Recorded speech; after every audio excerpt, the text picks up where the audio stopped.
اعوذ باللہ من الشیطان الرجیم بسم اللہ الرحمن الرحیم الحمدللہ رب العالمین صلی اللہ علی محمد وآلہ اجمعین واللعنۃ الدائمۃ علی اعداء محمد وآل محمد اما بعد وفقنا اللہ وإیاکم للعلم والعمل الصالحین انشاءاللہ تعالی۔ گفتگو ہماری شعر نمبر 10 میں چل رہی تھی اور یہ گفتگو تھی اسم کی علامات کے اوپر۔ 5 علامات جو ہے وہ مصنف نے ذکر کی تھیں۔ پہلی علامت جر کی تھی اور دوسری تنوین کی تھی۔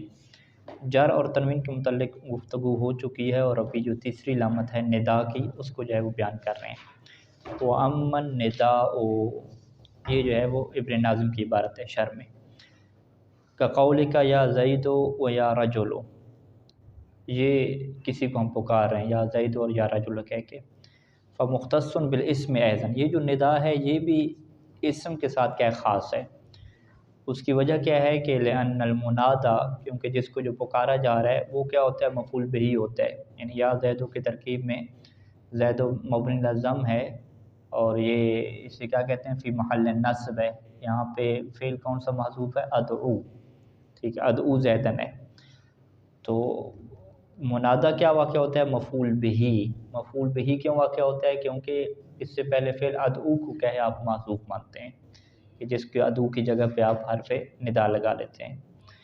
اچھا پھر کیا ہوا جی، والمفعول بہ لا یکون الا اسما، اور مفعول بہ فعل بھی نہیں ہو سکتا، حرف بھی نہیں ہو سکتا، فقط اسم ہوگا۔ کیوں فقط اسم ہوگا، لأنہ مخبر عنہ فی المعنی، کیونکہ مفعول بہ معنی کے حساب سے دیکھیں تو اس کے بارے میں خبر دی جا رہی ہوتی ہے، اس کے بارے میں گفتگو کی جا رہی ہوتی ہے معنی کے حساب سے، لفظوں کے حساب سے نہیں۔ لفظوں کے حساب سے تو وہ کیا واقع ہوتا ہے جی، مفعول بہ واقع ہوتا ہے، نہ کہ خبر واقع ہو رہتا ہے۔ لیکن اگر اس کا معنی اور مفہوم نکالیں تو گویا آپ اس کے بارے میں بات کر رہے ہیں۔ تو یہاں خبر سے مراد کیا ہے، گفتگو کرنا اور بات کرنا۔ یعنی آپ نے یہ غور کیا ہوگا کہ مصنف ہر چیز کی جو دلیل دے رہے ہیں، مصنف ابن ناظم ہے، وہ یہی دلیل دے رہے ہیں کہ جی جر اسم کے ساتھ کیوں خاص ہے، کیونکہ جی مجرور واقع ہوتا ہے۔ مجرور پھر اسم کیوں ہو سکتا ہے، کیونکہ مجرور وہ ہوتا ہے کہ جس کے بارے میں آپ گفتگو کرتے ہیں معنی کے حساب سے، اور گفتگو کس کے بارے میں ہو سکتی ہے، اسم کے بارے میں۔ امکنیت کی وہ بات جب کی، اضافہ کی بات کی، تنوینوں کی، اس میں بھی کیا یہی بات کی۔ یعنی سارے کے سارا جو پیچھے فلسفہ ہے وہ اسی ایک علامت میں کیا چھپا ہوا ہے کہ جس کے بارے میں آپ گفتگو کر سکیں، جس کے بارے میں آپ ڈسکشن کر سکیں، جس کو آپ موضوع گفتگو بنا سکیں، وہ کیا ہوگا جی، اسم ہوگا۔ تیسری علامت جو ہے وہ چوتھی علامت الف لام کی ہے۔ وَأَمَّا الْأَلِفُ وَاللَّامُ وَهِيَ الْمُعَبَّرُ عَنْهَا بِأَلْ، اس سے کو تعبیر کیا گیا ال سے، الف لام ہے تو ال سے تعبیر کیا گیا۔ فَهِيَ مِنْ خَوَاصِ الْأَسْمَاءِ أَيْضًا، تو یہ بھی کیا ہے، اسم کے اسماء کے کیا خواص میں سے ہے۔ اس کی وجہ کیا ہے، کیوں یہ اسماء کے ساتھ خاص ہے، یعنی الف لام حرف کے اوپر اور الف لام فعل کے اوپر کیوں نہیں داخل ہو سکتی، اس کی وجہ اور دلیل کیا ہے، وہ دلیل یہ ہے لأنها موضوعۃ للتعریف، پہلا جو ہے وہ مقدمہ صغری، یعنی کیونکہ یہ تعریف کے لیے وضع کی گئی ہے، ورفع الابہام، اور ابہام کو ختم کرنے کے لیے، یعنی جو الف لام معرفہ کی ہوتی ہے، الف لام معرفہ تعریف کے لیے آتی ہے، اور جو ابہام ہے بہت سارے افراد میں، اس کو جو ہے وہ ختم کرنے کے لیے آتی ہے۔ یہ صغرا ہو گیا۔ وَإِنَّمَا يَقْبَلُ ذَلِكَ الْإِسْمُ، یہ جو چیز ہے کہ ابہام کو دور کیا جائے اور تعریف کو قبول کرے، معرفہ یعنی ہو، یہ نکر اور معرفہ والی جو بات ہے، اس چیز کو کیا چیز قبول کرتی ہے، اسم کیا ہے اس کو قبول کرتا ہے۔ کہ قولک فی رجل، جیسے رجل نکرہ ہے اور الرجل کیا معرفہ ہے، غلام نکرہ ہے اور الغلام کیا معرفہ ہے۔ تو یہ جو معرفہ اور نکرہ ہے، اس کے قبول کرنے کی صلاحیت کس کے اندر ہے، حرف کے اندر نہیں ہے۔ حرف معرفہ نکرہ نہیں ہوتا، فعل جو ہے وہ معرفہ نکرہ نہیں ہوتا، تو معرفہ نکرہ بننے کی جب صلاحیت اسم کے پاس ہے تو جو الف لام معرفہ ہے وہ بھی کیا ہوگی، اسم کے ساتھ خاص ہو جائے گی۔ 4 علامتیں ہوں گی اور 5ویں علامت وَأَمَّا الْإِسْنَادُ إِلَيْهِ، 5ویں علامت کیا ہے کہ اسم کی طرف کیا کیا جائے گا، اسناد کیا جائے گا، یعنی کوئی فعل ہوگا اس کی نسبت آپ دے دیں گے اسم کی طرف۔ فَهُوَ أَن يُنْسَبَ إِلَى اللَّفْظِ بِاعْتِبَارِ مَعْنَاهُ، کہ آپ لفظ کی طرف نسبت دیں باعتبار معناہ، لفظ کے معنی کے اعتبار سے، یعنی لفظ کو مسمى کے طور پہ دیکھیں، فقط لفظ کے طور پہ نہیں دیکھیں۔ ما تتم بہل فائدہ کہ جس کے ذریعے سے پھر فائدہ کیا ہو جائے، تام ہو جائے۔ فائدہ تام ہونے کی تعبیر کس کے لیے استعمال ہوتی ہے؟ کلام کے لیے۔ یعنی اسناد الیہ ہم کسے کہتے ہیں کہ ایک لفظ ہو، اس کو بھی آپ معنی کے حساب سے دیکھیں اور اس کی طرف آپ نسبت دیں فعل کی، کسی بھی چیز کی نسبت دیں حدث کی۔ جب وہ آپ نسبت اس کی طرف دیں تو اس سے کیا نتیجہ نکلے کہ کلام بن جائے، ٹھیک ہے۔ تو یہ کیا ہوتا ہے؟ اسناد الیہ ہوتا ہے۔ اس میں جو قابل غور نقطہ ہے وہ بے اعتبار معنی ہو کہا، ٹھیک ہے، کیونکہ یہ اسم کی علامت بیان کر رہے ہیں، فعل کی نہیں بیان کر رہے۔ اب وہ کل ہم نے ایک بات کی تھی آپ کے سامنے کہ یہ جب ہم لفظ استعمال کرتے ہیں کہ ضرب فعل، ٹھیک ہے جی، یہاں پہ ہم کیا کہیں گے؟ ہم یہی کہیں گے کہ بھئی ضرب مبتدا ہے، مبتدا کیا مطلب؟ مسند الیہ، ضرب مسند الیہ۔ اب یہاں پہ سوال ہوگا کہ بھئی ضرب مسند الیہ بن گیا، جبکہ ضرب تو کیا ہے؟ فعل ہے، اور یہاں پہ کیا کہا جا رہا ہے کہ اسناد الیہ ہے، یعنی مسند الیہ کس کی علامت ہے؟ اسم کی علامت ہے۔ تو ہم کہیں گے کہ بھئی مسند الیہ کا آپ کو معنی نہیں پتہ۔ مسند الیہ کا معنی کیا ہے کہ ینسب الی اللفظ باعتبار معناہ۔ تو یہاں پہ ہم نے ضربہ کو معنی کے حساب اعتبار سے فعل کہا ہے یا لفظ کے اعتبار سے فعل کہا ہے؟ لفظ کے اعتبار سے فعل کہا ہے۔ ہم کہہ رہے ہیں کہ لفظ ضربہ کیا ہے؟ فعل ہے۔ تو لہٰذا اس کی ہم کیا کرتے ہیں؟ تعویل کرتے ہیں کہ لفظ ضربہ فعل ہے، کلمہ ضربہ فعل ہے، یوں ہم کہتے ہیں۔ ضربہ کا جو معنی ہے وہ فعل نہیں ہے، ٹھیک ہے، واضح۔ تو جب لفظ کے معنی کے اعتبار سے بات ہوگی کہ اس معنی کی طرف آپ نسبت دے رہے ہیں کہ جس معنی کو کیا کہتے ہیں؟ مسمى کہتے ہیں، تو پھر وہ کیا بنے گا جی؟ اسم بنے گا، ٹھیک ہے جی، ضرب فعل کہا۔ اسی طریقے سے معنی کے اعتبار سے کیا ہے؟ مثلا زید، آپ نے کہا کہ زید قائم، ٹھیک ہے، زید جب قائم آپ نے کہا تو اب قیام کی جو نسبت ہے وہ لفظ زید کی طرف نہیں ہے۔ آپ یہ نہیں کہنا چاہ رہے کہ زید کا جو لفظ ہے وہ کھڑا ہوا ہے، ٹھیک ہے، بلکہ آپ اس کے معنی کی کیا بات کر رہے ہیں کہ جو زید کا مسمى ہے، جس بندے کا نام زید رکھا ہوا ہے وہ کیا ہے؟ کھڑا ہوا ہے۔ تو لہذا جو ہے وہ مسند الیہ جو ہے وہ معنی کے اعتبار سے فقط کہاں پہ بن سکتا ہے؟ اسم میں کیا بن سکتا ہے؟ اسم کے علاوہ حرف اور فعل میں معنی کے اعتبار سے نہیں بنے گا۔ اگر آپ فعل یا حرف کو آپ مبتدا بنائیں گے، فعل یا حرف کو آپ مسند الیہ بنائیں گے تو وہ معنی کے اعتبار سے آپ نہیں بنائیں گے، وہ اس کے لفظ کے کیا اعتبار سے بنائیں گے۔ تو لفظ کے اعتبار سے مسند الیہ واقع ہونا یہ تو فعل میں بھی آ جاتا ہے، حرف میں بھی آ جاتا ہے، لیکن معنی اور مسمى کے اعتبار سے مسند الیہ واقع ہونا یہ فقط اور فقط کس کی خصوصیت ہے؟ اسم کی کیا خصوصیت ہے؟ کقولک زید قائم وعمر منطلق، ٹھیک ہے جی۔ تو زید اگر کھڑا ہوا ہے اور عمر نکل گیا ہے تو یہاں پہ لفظ کی بات نہیں ہو رہی کہ زید کا لفظ کھڑا ہے یا عمر کا لفظ کیا نکل گیا، بلکہ یہاں پہ مسمى کی بات ہو رہی ہے۔ وَهُوَ مِنْ خَوَاصِ الْأَسْمَاء، یہ خواص اسماء میں سے ہے۔ کیوں جی؟ دلیل نے اس بات کی، فَإِنَّ الْمَوْضُوعَ بِالنِّسْبَةِ إِلَيْهِ بِاعْتِبَارِ مُسَمَّاهُ، کیونکہ جو چیز واضح کی گئی ہے بِالنِّسْبَةِ إِلَيْهِ بِالنِّسْبَةِ إِلَى الْإِسْنَادِ، اسناد کی نسبت سے جو موضوع واقع ہوتا ہے، ٹھیک ہے، یہ منطق میں ہم موضوع پڑھتے تھے نا، موضوع اور محمول، زید ان کو موضوع کہتے تھے، قائم ان کو محمول، یعنی اسناد کی نسبت سے جو موضوع واقع ہوتا ہے، موضوع کس اعتبار سے؟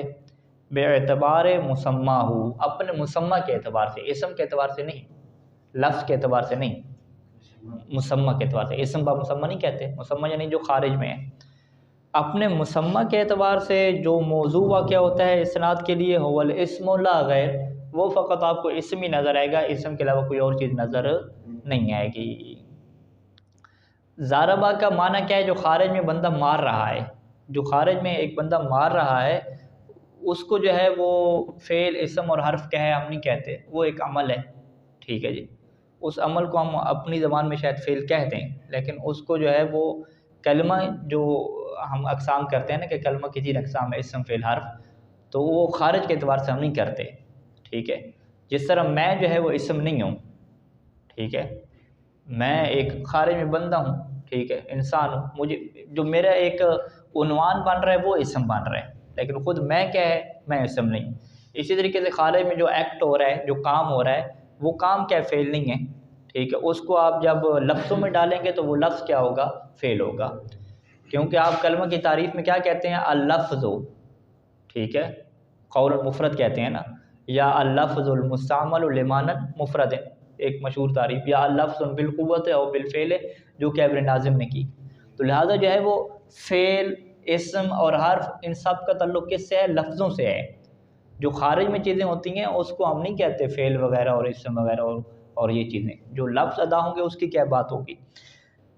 تو پس خلاصہ کلام کیا ہوا کہ جو آپ کسی کام کی نسبت دیتے ہیں جس بندے کی طرف، خارج کے اعتبار سے، مسمى کے اعتبار سے، موضوع کے اعتبار سے، وہ کیا فقط اسم ہو سکتا ہے، اسم کے علاوہ کوئی اور چیز نہیں ہو سکتی. یعنی اسم کا آپ مسمى نکالیں، مسمى کے اوپر آپ کیا کسی چیز کی کیا نسبت دیں، اس کے بارے میں گفتگو کریں. اور اسی چیز کو ابن ہشام نے شرح قطر النداء میں حدیث عنہ کے اعتبار سے کیا ہے، بیان کیا تھا کہ جس کے بارے میں کیا گفتگو کی جا سکے. اور وہاں پہ جب یہ بات آئی تھی کہ بھی ضاربہ فعل کیسے ہے، ضاربہ کے بارے میں گفتگو کر رہے ہیں، تو وہ کہا تھا کہ یہ ضاربہ کے بارے میں آپ گفتگو نہیں کر رہے، لفظ ضاربہ کے بارے میں گفتگو کر رہے ہیں. تو اس کو ابن ناظم نے کیا یہاں پہ واضح کیا کہ بھئی اسناد الیہ کا مطلب ہی کیا ہوتا ہے کہ بے اعتبار معناہ یا مسمى کے اعتبار سے جو چیز موضوع واقع ہوتی ہے، جس کے بارے میں آپ گفتگو کرتے ہیں، اس سے ہم کیا کہتے ہیں، مسند الیہ کہتے ہیں، نہ کہ لفظ کے اعتبار سے. لفظ کے اعتبار سے پھر فعل بھی موضوع واقع ہو جاتے ہیں، حرف بھی ہو جاتے ہیں. ٹھیک ہے آگا، یہ بات واضح ہے. اس کے اوپر دوبارہ غور و فکر کریں اور اس کو اچھے طریقے سے کیا بنائیں کہ بے اعتبار معناہ کا کیا مطلب ہے، بے اعتبار مسماہ کا کیا مطلب ہے، اور یہ قید مصنف نے کیوں لگائی ہے. بے اعتبار معناہ کے مقابلے میں بے اعتبار لفظ ہی آتی ہے، بے اعتبار مسمہ کے مقابلے میں کیا آتی ہے، بے اعتبار اسم آتا ہے. تو اسم اور لفظ کو اگر آپ رکھیں تو اس میں فعل اور حرف کیسے داخل ہو جاتا ہے، فعل اور حرف کو داخل کرنے کے لیے بے اعتبار معنی اور بے اعتبار مسمہ کی قید کیوں لگائی ہے.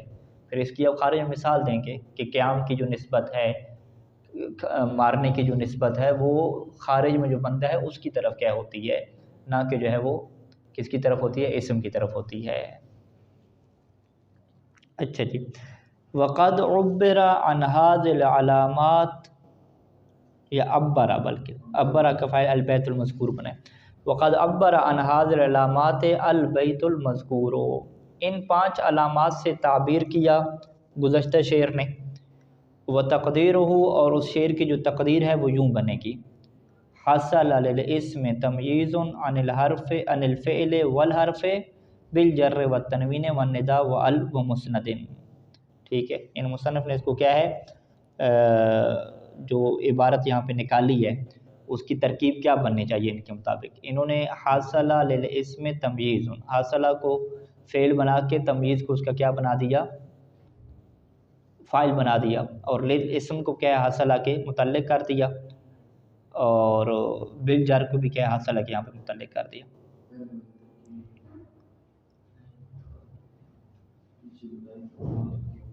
ہاں، 2 ترکیبوں میں سے یہ کون سی بنے گی، وہ پہلے والی. اچھا،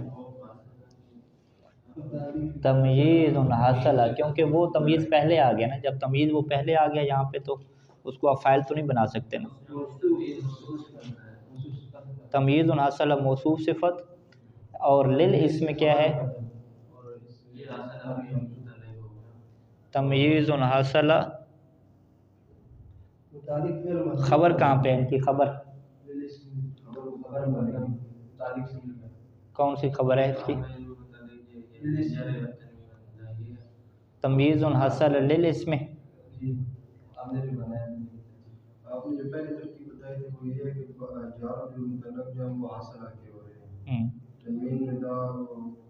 پھر خبر کیا بنے گی، خبر کہاں ہے، خبر مقدم نہیں، یعنی کون سی خبر مقدم ہے، للاسم. للاسم پھر یہ متعلق للاسم حاصلہ کے متعلق نہیں ہوگا، للاسم محذوف کے متعلق ہوگا. ہاں، محذوف کے متعلق کریں گے تو تب یہ کیا بنے گا، خبر مقدم بنے گا.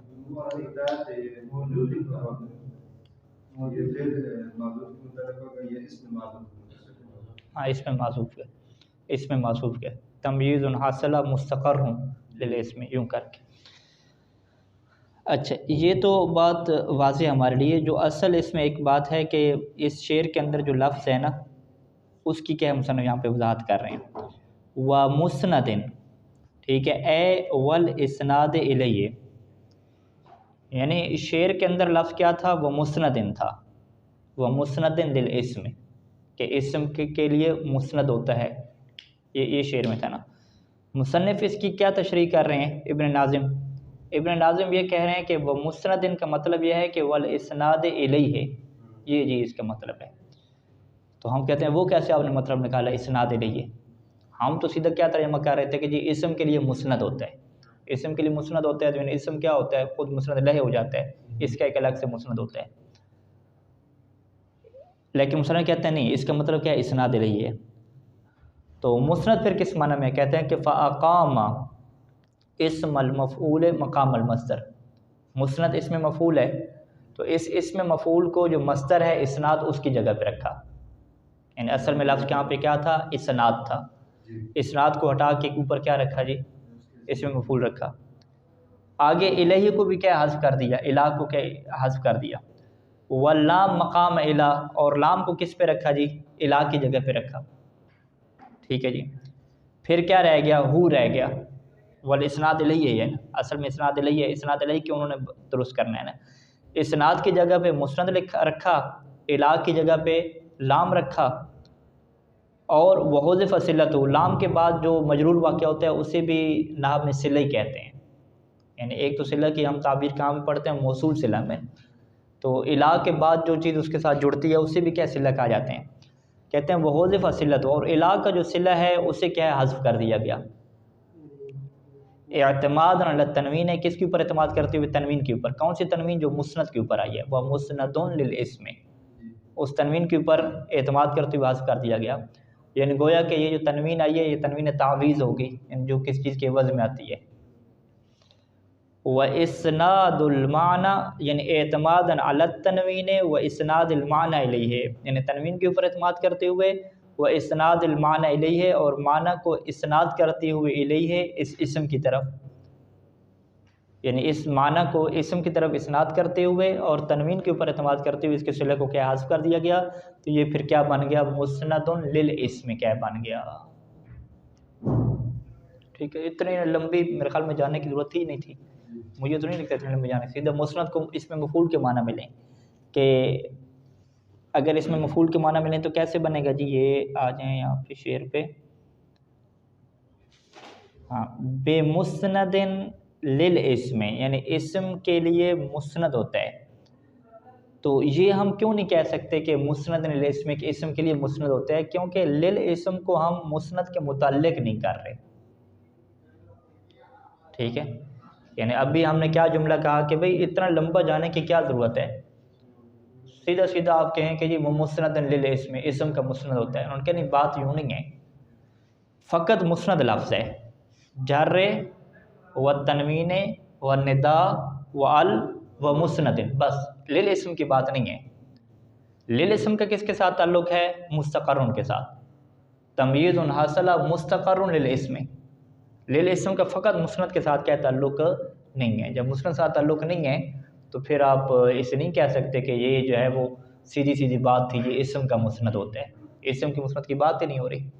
یہ پورا آپ شروع سے پڑھیں نا کہ جار، تنوین، ندا، ال اور مسند، اس کے ذریعے سے کیا ہوتی ہے؟ حاصل ہوتی ہے. کون سی تمیز اس کے ذریعے سے حاصل ہوتی ہے؟ اس کے ذریعے سے حاصل ہونے والی تمیز ہوتی ہے اسم کے لیے. یہ معنی کیا بن رہا ہے؟ تو لہٰذا جب مسند کی بات آ رہی تو اسم تو مسند واقعہ نہیں ہوتا. یعنی اسم مسند بھی واقع ہو سکتا ہے لیکن اسم کے لیے وہ علامت نہیں ہے مسند ہونا. مسند تو فعل بھی واقع ہو سکتا ہے. تو لہٰذا یہاں پہ ضرورت ہے کہ پھر مسند کی کیا ہے؟ تعویل کی جائے. تو مسند کے ہم کیا کریں گے؟ ہم کہیں گے کہ یہاں مسند اسناد الیہ کے معنی میں ہے. یعنی اصل عبارت کیا تھی؟ بالجر والتنوین والندا وال والاسناد الیہ، یہ تعبیر تھی اصل میں. پھر اسناد الیہ مسند کیسے بنا؟ اسناد کی جگہ پہ مفعول کو رکھا، الہ کی جگہ پہ کیا ہے؟ لام کے اوپر للاسم لگایا، اور اس کے بعد کیا کیا جی؟ ہو کو کیا ہے جی؟ حذف کر دیا، اور مسند کے اوپر تنوین لگا کے اور اس کو کیا ہے؟ معنی کے اعتبار سے نسبت کر کے یوں کر کے جو ہے انہوں نے کیا لمبی کہانی لکھی تاکہ یہ بات کیا ہو جائے آپ کی درست ہو جائے۔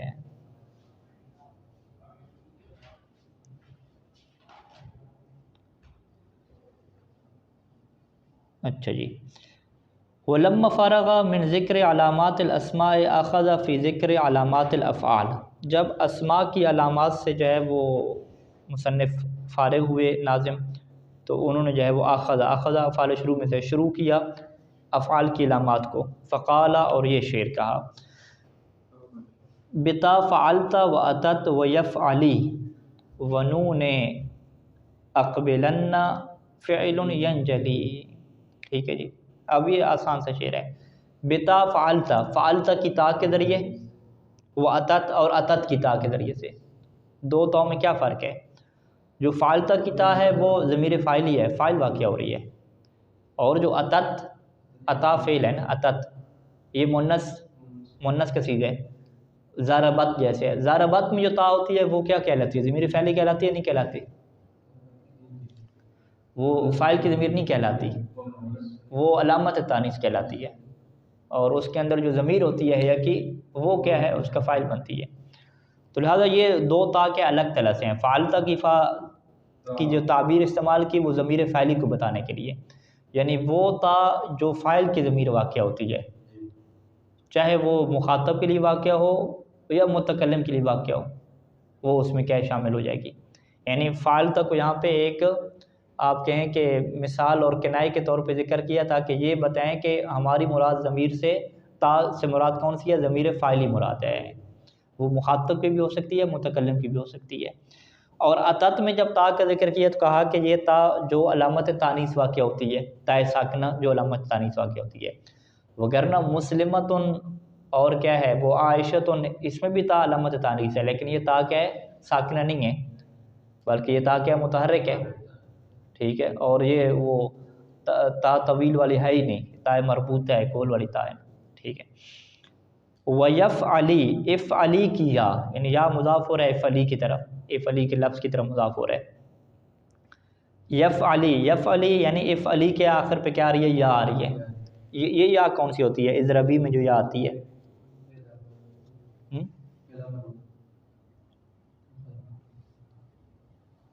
یہ ضمیر فاعلی ہوتی ہے کیا؟ یفعلی میں یا، افعلی میں مثلا تضربین میں جو یا آتی ہے، نہیں تضرب، یہ اس کے سیغے بنائے نا مخاطب کے، تضرب و تضربان، تضربونا، آگے سیغہ کیا آتا ہے؟ ضمیر مخاطبہ ہوتی ہے تضربینہ میں، ضمیر مخاطبہ کہتے ہیں نا اسے، یا مخاطبہ۔ ٹھیک ہے، یا مخاطبہ فاعلی کی ضمیر ہوتی ہے نا، یا مخاطبہ۔ تو یہ جو یا مخاطبہ ہے، یعنی افعلی کی جو یا مخاطبہ ہے، یہ کس کی علامت بنتی ہے؟ فعل کی علامت بنتی ہے۔ ایک یا ہمارے پاس کیا ہے؟ یا مخاطبہ سے ہٹ کے ہوتی ہے نا، مثلا غلامی کی جو یا ہے، ٹھیک ہے جی، جاءنی، یہ یا مفعولی واقع ہو رہی ہے، جاءنی، یہ جو یا مفعولی واقع ہو رہی ہے جاءنی میں، اسی طریقے سے غلامی کے اندر یا لگ گئی، ٹھیک ہے، جو یا متکلم جسے ہم کہتے ہیں، ٹھیک ہے، یہ جو ہے وہ فعل کی علامت نہیں بنتی، کیونکہ یہ غلامی جو اسم ہے، کتابی، قلمی، یہ اسم کے اوپر بھی آ گئی ہے نا۔ جو یا فعل کی علامت بنتی ہے اسے کیا کہتے ہیں؟ یا فعلی مخاطبہ، ٹھیک ہے، یا جو فاعل کی ہو اور مخاطبہ کی ہو وہ علامت بنتی ہے کس کی جی؟ فعل کی۔ کتنی علامتیں ہوں گی؟ 3 علامتیں ہوں گی نا، بتا فعلتا و اتت، تا جو ہے وہ ضمیر فاعلی جو تا ہے، دوسرا جو ہے وہ علامت تانیث جو تا ساکنہ ہے، تیسری جو ہے وہ یا مخاطبہ ہے، ٹھیک ہے، یا ساکن مخاطبہ، یعنی وہ بھی فاعلی ضمیر۔ اور جی نون و نون اقبلن، اقبل اس سے آپ بنا لیں فعل امر، اقبل یقبل اقبالاً سے اقبل فعل امر، فعل امر کے اوپر کیا ہے؟ نون تاکید لگائیں، ٹھیک ہے، اقبلن، نون تاکید سکیرہ لگائیں، تو یہ جب نون تاکید اس کے اوپر لگتی ہے چاہے خفیف ہو یا ثقیلہ ہو، یہاں پہ کیا ہے؟ سکیرہ لگائی ہے، تو یہ چوتھی علامت بن جائے گی۔ فعل ینجلی، انجلا ینجلی واضح ہونا، روشن ہونا، یعنی فعل روشن ہوتا ہے، فعل واضح ہوتا ہے ان چیزوں کے ذریعے سے۔ بالکل اس شعر کو سیدھا کیسے کریں گے؟ فعل ینجلی، آگے لگا دیں بتا فعلتا واتت ویفعلی ونون اقبلنا۔ اور ترکیب آپ کیسے کریں گے؟ با کو جارہ بنائیں گے، بتا فعلتا ہے نا، تا جو ہے وہ مجرور ہے اور یہ آگے کیا ہو رہا ہے؟ مضاف ہو رہا ہے فعلتا کی طرف، فعلتا کی تا نا۔ اور اگر کوئی پوچھے کہ بھی فعلتا تو فعل ماضی ہے، یہ کیسے مجرور واقع ہوگا؟ تو آپ کیا کہیں گے کہ لفظ سے فعلتا، یہاں پہ تعویل کیا ہوتی ہے؟ لفظ سے فعلتا، کہ لفظ سے فعلتا کی تا، بتا لفظ سے فعلتا، یوں اس کو لفظ کے طور پہ لیتے ہیں، فعل کے طور پہ نہیں لیتے۔ بتا فعلتا و اتت، اتت یہ عطف ہو رہا ہے کس کے اوپر؟ فعلتا کے اوپر۔ ویفعلی میں واو عطف ہے، اور ویفعلی کا نا یہ یا کا عطف کس کے اوپر ہوگا؟ تا کے اوپر ہوگا، ٹھیک ہے۔ یفعلی یعنی افعلی کی یا، ٹھیک ہے جی۔ اچھا یہ جار مجرور کس کے متعلق ہوگا؟ آگے ونون اقبلنا، آگے نون بھی کیا ہو رہا ہے؟ مضاف ہو رہا ہے، اور اقبلنا کیا ہے؟ مضاف الیہ ہے۔ یہ مضاف الیہ بھی کیا ہے؟ افعلی کے اوپر کیا ہو رہا ہے؟ افعلی کے اوپر عطف ہو رہا ہے؟ نہیں، یہ تا کے اوپر کیا عطف ہو رہا ہے؟ بتا ویا ونون اقبلنا، یوں ہو جائے گا۔ یہ اسی کیا ہے؟ یا کے اوپر عطف ہوگا، یا ونون اقبلنا یہ یفعلی کے اوپر عطف ہوگا، یفعلی کے اوپر، اور یہ یفعلی ہے یا یہ بتا کے اوپر کیا ہوگا؟ عطف ہوگا۔ تو یہ جار مجرور کس کے متعلق ہوگا جی؟ ینجلی کے کیا متعلق ہو جائے گا، ٹھیک ہے جی۔ آگے فعل کو کیا کہیں گے؟ فعل ینجلی مبتدا، ٹھیک ہے جی۔ فعل کیا ہے؟ مبتدا ہو جائے گا، اور ینجلی اس کی کیا ہو جائے گی؟ خبر ہو جائے گی۔ فعل کو فاعل نہیں کہہ سکتے کیونکہ فاعل پہلے نہیں آتا، ٹھیک ہے۔ زید ضاربہ میں، ضاربہ زید میں، زید ضاربہ کا فاعل تھا، لیکن جیسے زید کو پہلے رکھیں گے تو یہ کیا بن جائے گا؟ مبتدا بن جائے گا۔ ینجلی فعل کہیں گے تو یہ اس کا فاعل بنے گا، لیکن فعل ینجلی کہیں گے تو یہ پھر مبتدا واقع ہو جائے گا۔ تو سیدھی عبارت وہی ہے کہ فعل ینجلی بتا فعلتا واتت ویفعلی ونون اقبلنا۔ اے یعرف الفعل، یعنی ینجلی کی جو ابن ناظم نے وضاحت کی کہ یعنی یعرف الفعل، یعنی فعل کی پہچان ہو جاتی ہے، وینجلی امرہ اور اس کا معاملہ واضح ہو جاتا ہے۔ کیسے؟ بالصلاحیت ہے کہ جب اس کے اندر صلاحیت پیدا ہو جاتی ہے، لدخول تاء ضمیر المخاطب، کہ جب اس کے اوپر ضمیر مخاطب کی تا لگتی ہے، لدخول تاء ضمیر المخاطب علیہ علی الفعل، ٹھیک ہے جی۔ کہ قول کا فی فعل فعلتو، جیسے فعل میں آپ کہتے ہیں فعلتو، فعلتو میں جو تا لگے یہ ضمیر مخاطب ہے کیا؟ ہاں یہ ضمیر کیا ہے؟ متکلم ہے نا فعلتو کی۔ تو اسی وجہ سے جو ہے وہ اس حاشی میں آپ نیچے پڑھیں گے کہ انہوں نے کیا کہا کہ ابن ناظم کو ضمیر مخاطب نہیں کہنا چاہیے تھا، بلکہ کیا کہنا چاہیے تھا؟ کیا لکھا ہوا ہے؟ بتا ضمیر الفاعل، وہ اسے کیا کہتے ہیں کہ ضمیر فاعل کی جو تا ہوتی ہے نا اس کے ذریعے سے، تا ضمیر المخاطب کی جگہ پہ کیا لکھتے؟ تا ضمیر الفاعل، یہ تعبیر لکھتے تو پھر ان کی یہ مثالیں کیا درست بیٹھتی، ٹھیک ہے۔ یہ حاشی میں یہ بات نوٹ لکھی ہوئی ہے نا، تو وہ درست نوٹ ہے۔ تو لہذا جو ہے وہ آپ کہیں کہ جی فی فعل کو ہم فعلتا پڑھ لیتے ہیں تاکہ مخاطب ہو جائے، تو ہم کہ فعلتا پڑھنے کی ضرورت نہیں ہے، فعلتو پڑھیں اور اس کے اندر کیا چینجنگ کریں۔ وفی لست ذاہبا، ہاں وفی لیس لست ذاہبا، ٹھیک ہے۔ تو اگر جو ہے وہ ابن ناظم جو ہے وہ فعلتا پڑھ رہے ہوں گے پھر تو ان کی عبارت ٹھیک ہے کیونکہ وہ فعلتا کی کیا بات کر رہے ہیں، لیکن اگر اسے ہم فعلتو پڑھیں، ٹھیک ہے، تو پھر وہ ضمیر مخاطب والی تعبیر درست نہیں ہوگی، بلکہ کیا تعبیر لے کر آنی پڑے گی؟ ضمیر فاعل کی۔ اچھا لیسا میں لست ذاہباً کہا، تو اب لیسا کو ہم کیا کہیں گے؟ فعل کہیں گے؟ اسم کہیں گے؟ ہم کہیں یہ فعل ہے کیونکہ اس کے اوپر کہتا داخل ہو گیا۔ تبارکہ میں آپ کیا کہتے ہیں؟ تبارکتا یا رحمان، تو تبارک میں کیا ہے؟ فعل ہو گیا کیونکہ تبارکتا ہو گیا، تو یہ پہلی علامت ہوگی کہ تا ضمیر فاعلی، تا ضمیر فاعل ہے۔ دوسری علامت کیا ہے؟ بتا تانیث ساکنہ، کہ تا تانیث ساکنہ ہو، تا تانیث کے لیے ہو اور وہ بھی ساکن، ٹھیک ہے۔ یہ بھی فقط کیا ہے؟ فعل کے ساتھ خاص ہے۔ کہ قول کا فی اقبل، نہیں اقبلا فعل ماضی بنے نا. اقبلا میں آپ کیا کہتے ہیں؟ اقبلت ساکنہ لگا دی. عطا میں آپ کیا کہتے ہیں؟ اتت. ٹھیک ہے، 3 علامتیں ہوں گی. او یا المخاطبہ، افعلی میں کیا کہا؟ یا مخاطبہ کا. ٹھیک ہے، یا مخاطبہ کی تعبیر کیوں استعمال کی؟ فقط یا کی تعبیر کیوں نہیں استعمال کی؟ کیونکہ یا اگر مخاطبہ کی نہ ہو بلکہ کس کی ہو؟ متکلم کی ہو. ٹھیک ہے، جاءنی میرے پاس آیا، تو جو متکلم کی یا ہے وہ فقط فعل کے ساتھ خاص نہیں ہے بلکہ متکلم کی یا اسم میں بھی آتی ہے، جیسے کتابی اور غلامی میں آتی ہے. کقول کا فی افعل افعلی، یا مخاطب میں سے افعل میں آپ کیا کہتے ہیں؟ افعلی. ٹھیک ہے، اضربی اضربی، ہاں اضربی اضرب ہے. او نون تاکید، چوتھی علامت پانچویں، چوتھی علامت کیا ہے؟ نون تاکید ہے. کقول کا فی اقبل اقبلنا. اچھا جی، فمتا حسنا فی الکلمۃ شیء من هذه العلامات المذکورہ، متا جب بھی حسنا اچھا ہو جائے، درست ہو جائے کسی بھی کلمہ میں شیء من هذه العلامات المذکورہ، ان مذکورہ علامات میں سے کوئی چیز بھی کیا اگر درست بیٹھ جائے تو علماء تو پھر اس بات کا یقین ہو جائے گا کہ انہا فعل، کہ وہ کیا ہے جی؟ فعل ہے. وَمَتَى لَمْ يَحْسُنْ فِي الْكَلْمَةِ شَيْءٌ مِّنَ الْعَلَامَاتِ الْمَذْكُورَةِ لِلْأَسْمَاءِ وَالْأَفْعَالِ، اور جب کسی کلمہ میں اسماء اور افعال کی جو علامات ہیں دونوں کے دونوں جو ذکر ہوئے ہیں وہ درست نہ بیٹھیں، نہ علامات اسماء اس کے اندر فٹ بیٹھیں اور نہ ہی افعال کی علامات، تو علماء انہا حرفٌ، تو یہ یقین ہو جائے گا کہ وہ کیا حرف ہے. لہٰذا اسے کیا کہتے ہیں کہ اسم کی علامات بھی وجودی ہیں، 5 علامتیں اسم کی بیان کی، اور فعل کی علامت بھی کیا ہے؟ وجودی ہے، لیکن حرف کی علامت کیا ہے؟ عدمی ہے. عدمی یعنی نہ ہونا. یعنی آپ سے کوئی پوچھ بھی حرف کی علامت کیا ہے، آپ کے حرف کی علامت یہ ہے کہ نہ اس کے اندر اسم کی علامت ہو نہ اس کے اندر فعل کی علامت ہو.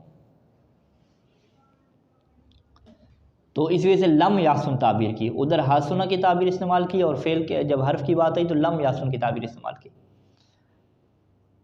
تو وہ ہمیں یقین ہو جائے گا کہ وہ کیا حرف ہے. لیکن ایک بات کا ابن ناظم کیا اضافہ کرتے ہیں، وہ کیا کہتے ہیں کہ ما لم يدل على نفی الحرفیت دلیل، جب تک آپ کے پاس اس کے حرف کی نفی ہونے کے اوپر کوئی دلیل قائم نہ ہو جائے.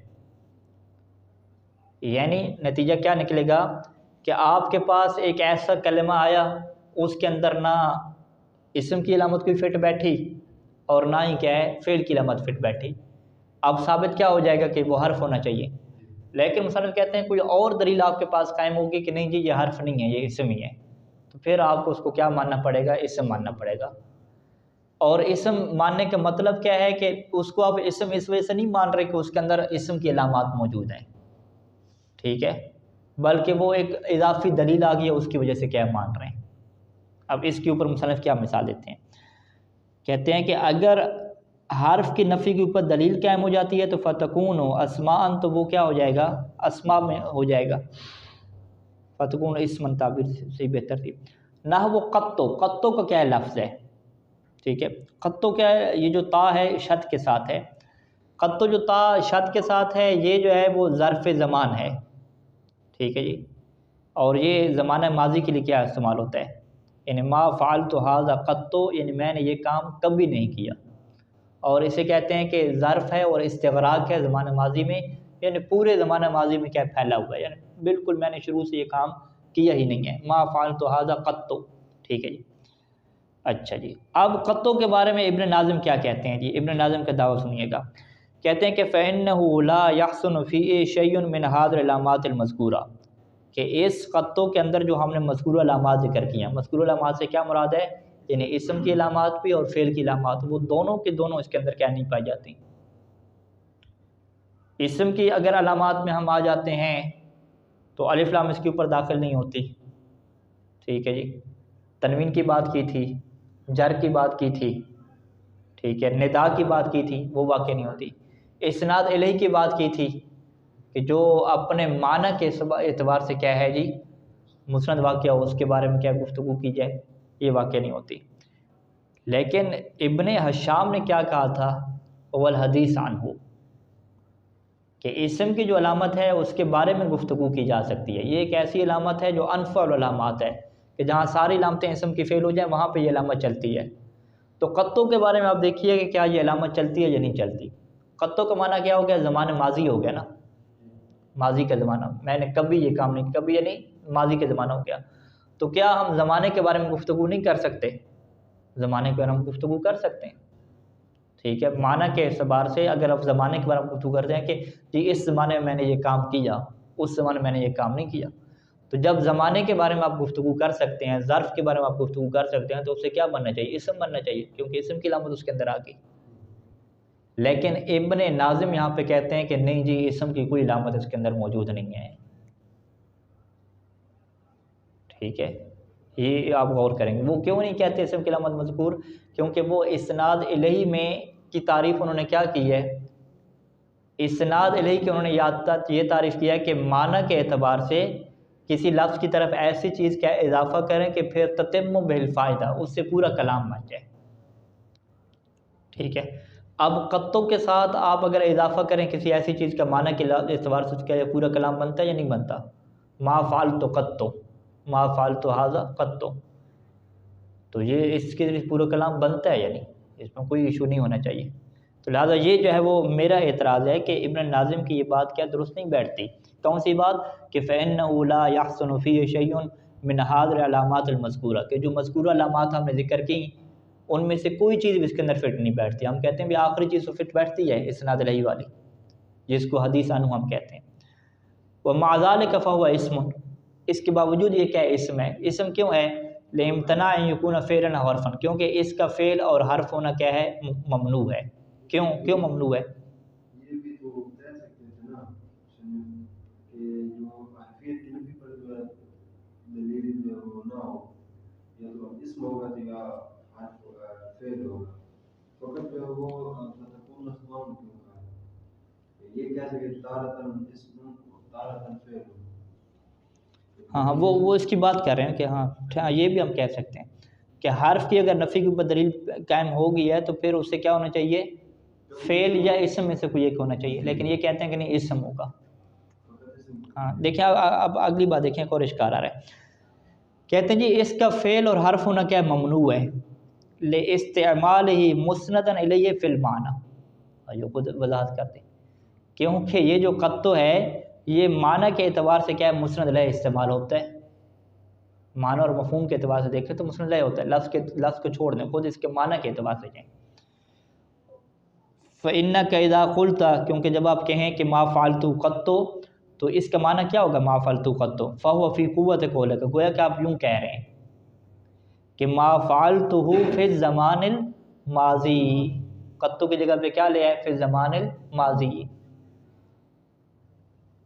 وغیر الاسم لا یسند الیہ، جب یہ معنی کے اعتبار سے مسند الیہ واقعہ ہو رہا ہے تو ہمارے پاس قانون کیا ہے کہ اسم کے علاوہ کوئی ایسی چیز نہیں ہے کہ جو معنی کے اعتبار سے کیا واقعہ ہو؟ مسند الیہ واقعہ ہو.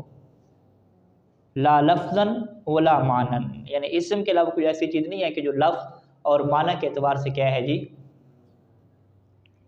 اب یہاں پہ لا لفظ کی تعبیر بھی کیا عجیب ہے. ٹھیک ہے، وغیر الاسم، اور اسم کا جو غیر ہے، اسم کا غیر کون ہے؟ فعل اور حرف. اسم کا جو غیر فعل اور حرف ہے لا یسند الیہ، یہ مسند الیہ واقع نہیں ہو سکتا لفظا ولا معنی، نہ ہی لفظ کے اعتبار سے اور نہ ہی معنی کے اعتبار سے. اگر لفظا و معنی کہتے پھر تو بات درست ہے کہ لفظ اور معنی دونوں اعتبار سے جو فعل اور حرف ہے یہ مسند الیہ واقع نہیں ہو سکتا. لیکن فعل اور حرف کیا لفظ کے اعتبار سے تو مسند الیہ واقع ہو سکتا ہے نا، معنی کے اعتبار سے نہیں ہو سکتا نا. ٹھیک ہے، تو یہ جو عبارت ہے یہ ابھی تک جو ہے وہ میرے لیے قابل اشکال ہے.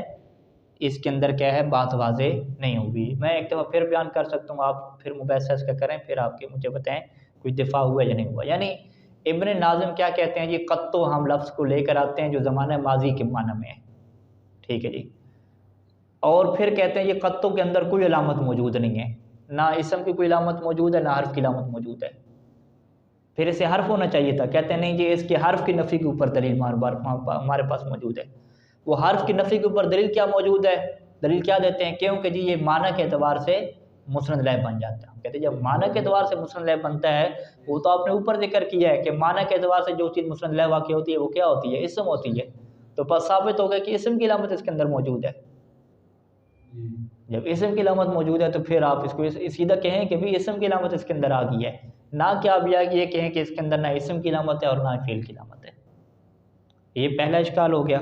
اور دوسرا اشکال ہی جو آخری عبارت ہے کہ وغیر الاسم لا یسند الیہ لا لفظ ولا معنی، یہ والی عبارت کہ اسم کا غیر دو چیزیں ہوتی ہیں، فعل اور حرف. وہ کہتے ہیں یہ فعل اور حرف جو ہے وہ مسند لہ واقع نہیں ہو سکتا، نہ لفظ کے اعتبار سے اور نہ ہی معنی کے اعتبار سے. ہم کہتے ہیں لفظ کے اعتبار سے تو واقعہ ہوتا ہے نا، ضارب فعل لفظ کے اعتبار سے مسند لہ واقعہ ہو گیا، مبتدا واقعہ. اور اس کی ترکیب کیا کریں گے؟ ضارب فعل، ضارب کو مبتدا کہیں گے، فعل کو اس کی خبر کہیں گے. تو مبتدا کس اعتبار سے کہہ رہے ہیں؟ لفظ کے اعتبار سے کہہ رہے ہیں. تو یہ دو باتیں کیا ہوگی؟ ابن ناظم کی محل اشکال ہو گئیں. اور اس کے اوپر بہترین شاید ہمارے پاس کیا ہے؟ وہ ابن حشام کا جو جملہ ہے کہ والحدیث عنہ، یہ جو انہوں نے آخری علامت بیان کی تھی کہ اسم ایک ایسی چیز ہے کہ جس کے بارے میں آپ گفتگو کر سکتے ہیں، ٹھیک ہے. اور اسے انفع علامات کہا کہ ہر جگہ پہ یہ علامت کیا فٹ بیٹھتی ہے. تو یہ قطو کیسے اس سے بچ جائے گا پھر؟ ٹھیک ہے. اس کی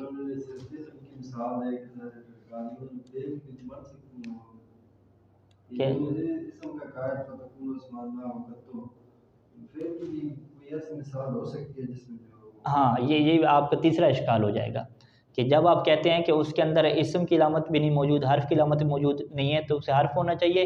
اور اگر حرف کی نفی پہ ہمارے پاس دلیل آ گئی کہ حرف نہیں ہے تو پھر فقط اسم آپ کیوں کہہ رہے ہیں؟ کبھی ہو سکتا ہے کہ وہ حرف بھی بن جائے، فعل بھی بن جائے. تو یہ بھی کیا ہے کہ اشکال ہو جائے. لہٰذا یہ جو آخری پیرا ہے نا، یہ مصنف کا کیا ہے؟ قابل اشکال ہے.